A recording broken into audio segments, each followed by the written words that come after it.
এখন আমরা দেখব কিভাবে এই মেনুর ক্যাটাগরিগুলো ম্যানেজ করতে হয়, অর্থাৎ ক্যাটাগরি এবং সাব ক্যাটাগরি অ্যাড এবং রিমুভ করতে হয়। ড্যাশবোর্ডে চলে যাব।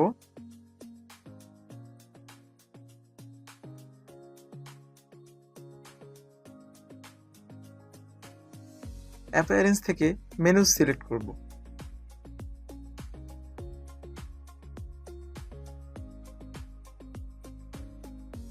এখান থেকে আমরা ক্যাটাগরি সিলেক্ট করব। সিলেক্ট বাটনে ক্লিক করে দেব।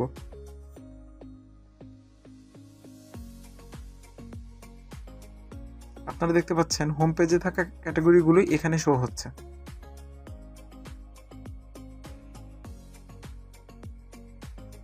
এগুলো মূলত প্রোডাক্টের ক্যাটাগরি। কিভাবে প্রোডাক্টের ক্যাটাগরি অ্যাড করতে হয় এটি আমাদের চ্যানেলে আপনারা পেয়ে যাবেন। অ্যাড মেনু আইটেমস থেকে আমরা প্রোডাক্ট ক্যাটাগরিসে ক্লিক করব। ভিউ অলে ক্লিক করলে আমরা সব ধরনের প্রোডাক্ট ক্যাটাগরি এবং সাব ক্যাটাগরি দেখতে পাবো। এখান থেকে যে কোনো একটা ক্যাটাগরি সিলেক্ট করে অ্যাড টু মেনুতে ক্লিক করলেই ক্যাটাগরিটি এই মেনুতে চলে আসবে।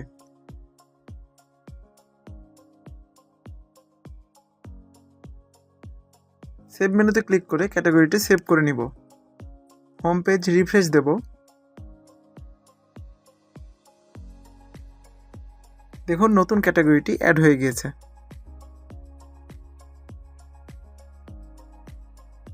এখন এই ক্যাটাগরিকে ড্র্যাগ করে যে কোনো ক্যাটাগরির নিচে দিলেই এটি সেই ক্যাটাগরির সাব ক্যাটাগরি হয়ে যাবে।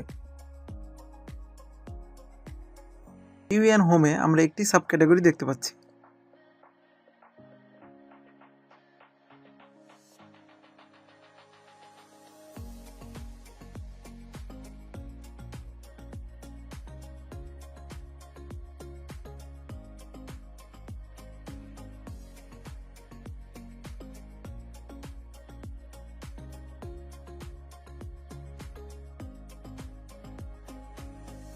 এখান থেকে কোনো ক্যাটাগরি রিমুভ করার জন্য ক্যাটাগরিতে থাকা এই আইকনে ক্লিক করব।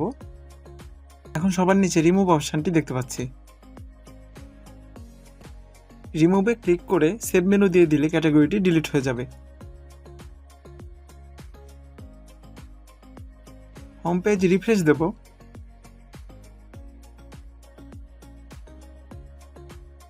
রিফ্রেশ দেওয়ার পর ক্যাটাগরি দুইটা ডিলিট হয়ে গেছে। এভাবে আমরা এই মেনুতে থাকা ক্যাটাগরি এবং সাব ক্যাটাগরি ম্যানেজ করব।